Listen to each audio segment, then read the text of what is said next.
Happy New Year's, guys and gals. Welcome to Movie Emporium's TV review of the Netflix original series, Cobra Kai Season 3. Now, before we begin, hey, if you like my channel, of course, hit the subscribe button to join Movie Emporium. Hit that notification bell at the top to find out what's coming next. If you like this video, awesome. Hit that like button and comment below on any video to watch, including this one. So here we are. It's January 1st. Cobra Kai Season 3 has officially released. I hope you guys had a great New Year's.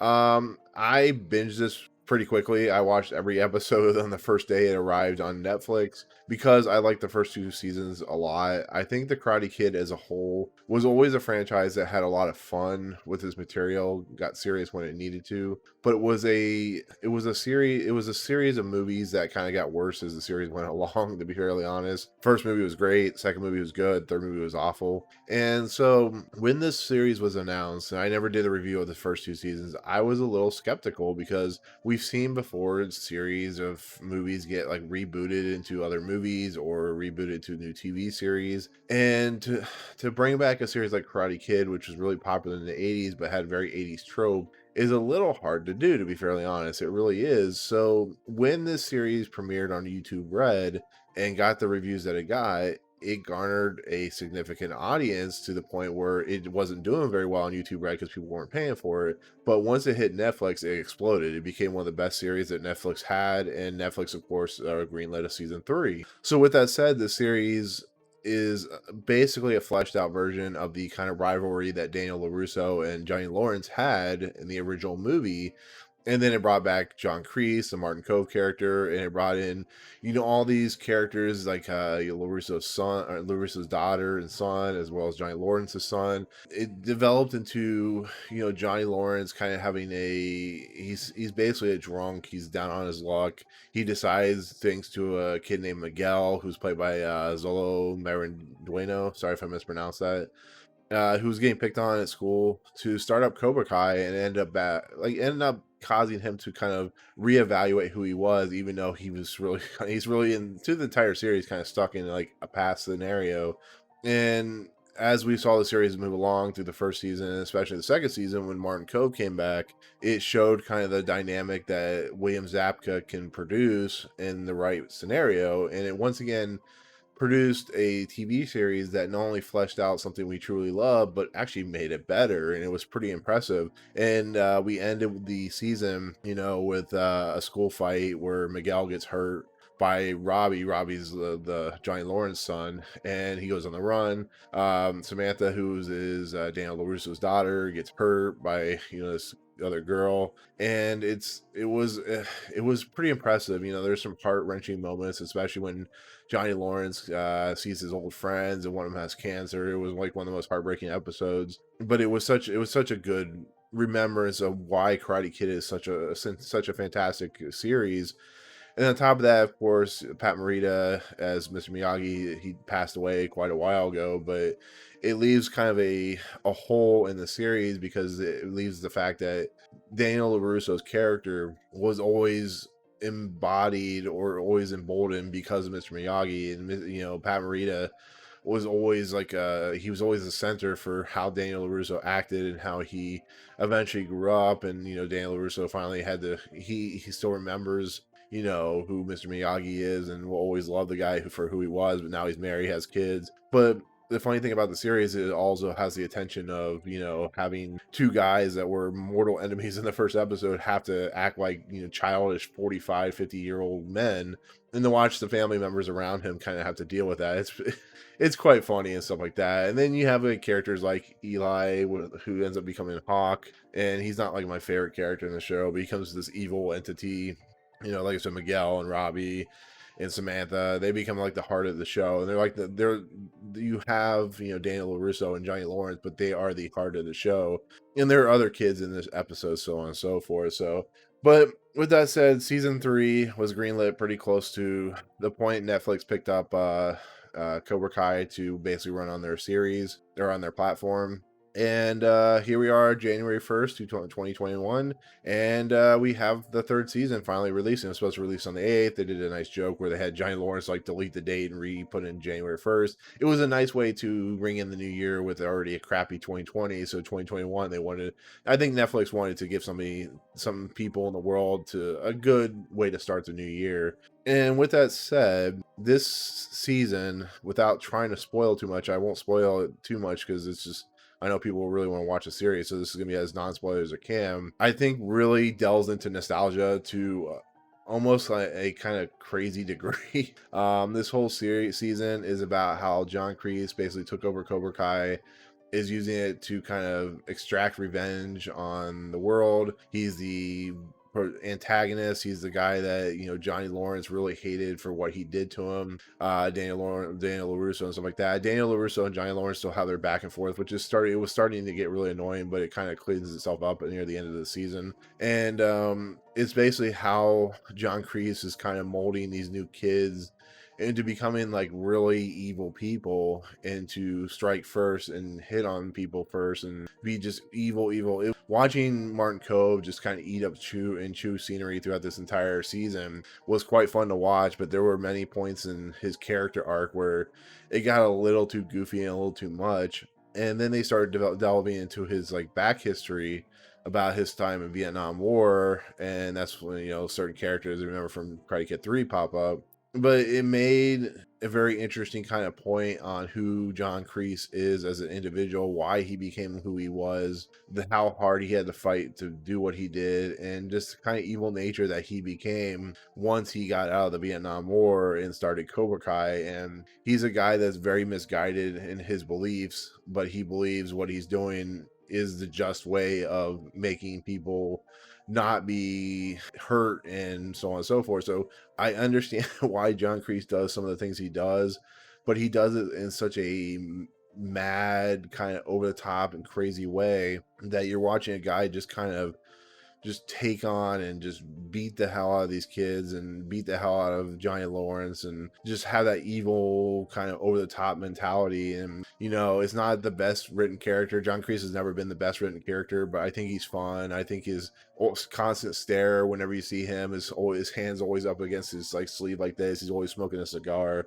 He shows the badass nature of who he is. And it's interesting to see how season 4 is going to play out with him, because, you know, it leads into some interesting material as the season ends. I really like John Kreese's character. I like what Martin Kove is doing. I like the fact that a lot of these actors like William Zabka and Martin Kove, who didn't really have much of a career after the 80s, to be fairly honest, are given new life in these characters that they created that are so well beloved, because John Kreese is a well beloved villain. And it's really nice to see how he takes on certain characters, you know, certain characters turn in this series that are really fun to watch and so on and so forth. So I gotta give a lot of credit to Martin Kove for just kind of producing a really cool villain for the series. So, but I think, you know, we also have Daniel LaRusso, who's dealing with his car dealership. He's dealing with the fallout of the school fight with Samantha, who's having PTSD because of what happened to her. He's having to deal with the fact that, you know, between him and Johnny Lawrence, they're not the kind of battle between the two is not what the problem is of this series. It has more to do than with Johnny versus Daniel. It has more to do with like the inner peace and inner problems that Daniel LaRusso is going through throughout this entire series. Because when we see Daniel LaRusso in the beginning, he's a stuck-up kind of a-hole, and he kind of puts down Johnny Lawrence, but in the end, he's just as down as Johnny Lawrence is. They're both lost in their own way. And it's really interesting to see Ralph Macchio kind of play out the entire series, because I think between the three main characters from the original movie, I think he's the one that is the weakest of the series. But I think because it's called Cobra Kai, I think he is his character is important, and it really shows, because there's three separate entities going on in this entire series, especially this season, that when you kind of watch his character kind of motivate and play and kind of push forward, you know, there are points when he visits certain locales that delve into nostalgia. He meets some characters from the past that we know about and, you know, the movies. You start to see like a kind of a transformation of an individual who is more worried about his family and his legacy than he is about his, you know, own self. And it's really interesting to see where, you know, Ralph Macchio's Daniel LaRusso character ends up going. And like I said, he has some of the better moments, because he goes to certain places and certain locales that are very nostalgic to, you know, the movies. They really are, you know, without spoiling anything. You know, when you get to those points, And when certain characters start showing up that you remember from these movies, you really kind of feel at home. I think that's what this series' strength, like Saved by the Bell, the reboot of Saved by the Bell, strengths are, is they take that nostalgia and they actually kind of not only play on your heartstrings and your emotions and your nostalgia points, but actually give you dramatic reasoning behind it, which was really fascinating. So unlike Daniel LaRusso's character, which was the real heart of the original Karate Kid series, William Zabka's Johnny Lawrence is the real heart of this entire series. He's the guy that was manipulated, was used, kind of abused, and has been living his life kind of neglecting his own son Robbie. He's been neglecting himself, his wife, who ended up having to go to rehab, his ex-wife I should say, she's kind of doing her thing, and he's just down on his luck. And because he feels responsible for Miguel's kind of paralyzation from the idea from him in the school fight, he has to kind of come to terms with that. He has to deal with that, and he's the character I think that gets the most growth in this entire series, this season, because as we saw in the end of the last season, he kind of threw everything away he was going to do and push himself forward, and he really does, and he becomes a better person near the end of the season. And it's kind of interesting to see what William Zabka was able to do in the series so far, because he was typecast as the pretty boy, kind of angry, badass, bad guy, kind of the anti individual, kind of like in Back to School and so on and so forth. So when we see him in this season, when he starts playing out his role, his character, we start seeing kind of the turn of his character, and how, him helping Miguel get back on his feet, him having the relationship with the Carmen Diaz character. It's a really fascinating kind of arc that kind of keeps shifting. And then, like I said, it leads into a conclusion at the very end, which I thought it kind of goes into the same kind of mechanics of the last season of season 2, but it starts shifting into a very interesting dynamic that will play out in season 4, which I'm very interested to see what exactly is going to happen. But it's a very kind of just interesting thing to see what William Zabka has been able to do, and it's kind of nice to see that they're taking a character that was a little one-dimensional in the first movie and giving him like a real fleshed out role, I guess you could say. So it's a really fascinating character and does a really nice job. William Zabka does a really nice job as Johnny Lawrence in the 3rd season. So, but when it comes down to like the kids with like Robbie, who has to deal with his own problems, going to prison and stuff like that, deals with Miguel, who is paralyzed, he deals with Samantha, who has PTSD. What's interesting about this season is it's kind of the retribution, the kind of reconciliation, the kind of dealing with the after effects of what happens when people who used to be friends, who used to work with one another, now are pitted against one another, are being kind of manipulated.